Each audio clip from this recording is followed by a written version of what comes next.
আজকে আমি ঘুম থেকে উঠে দেখি আমার ডিব্বাটা খালি। ওটাতে সবসময় বিস্কিট থাকে, আজকে নাই। তো সে কারণে বের হলাম। আর বাইরে গিয়ে দেখি প্রচণ্ড রোদ, যার কারণে খুব দেখতেও অসুবিধা হচ্ছে আমার। রাস্তাঘাটে একটা মানুষও হাঁটাচলা করতেছে না, প্রচণ্ড রোদ। এখন বর্তমানে সৌদিতে যারা থাকেন তারাই জানেন শুধুমাত্র সৌদিতে কত টেম্পারেচার চলতেছে। আমি হাফহাতা গেঞ্জি পরে বের হইছি, কিন্তু প্রচণ্ড জ্বলতেছে আমার শরীর। চলে আসলাম দোকানে। পুরোপুরি ঘোরার পর অবশেষে পেয়ে গেলাম আমাদের এখানে একটা টোস্ট বিস্কুট, যেটা আমার খুব পছন্দ, রাক্স। সেটা নিয়ে নিলাম। আর আরেকটা নিলাম, এটা এটাও খুব ভালো। আর এই দুটো বিস্কিটের দাম চলে আসলো ৮ টাকা। ৮ টাকা দিয়ে দোকানদারকে বের হয়ে পড়লাম। তো অবশেষে আমার খালি ডিব্বাটা এখন ভরে যাবে বিস্কিটে। চলুন।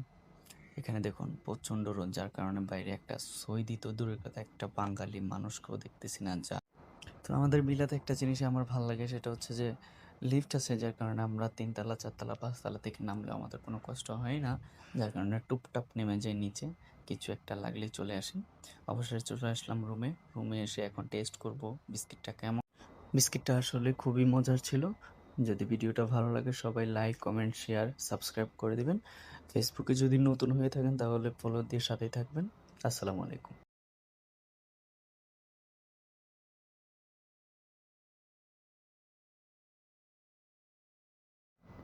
বিস্কিটটা খুবই মজার, এটা মানতেই হবে।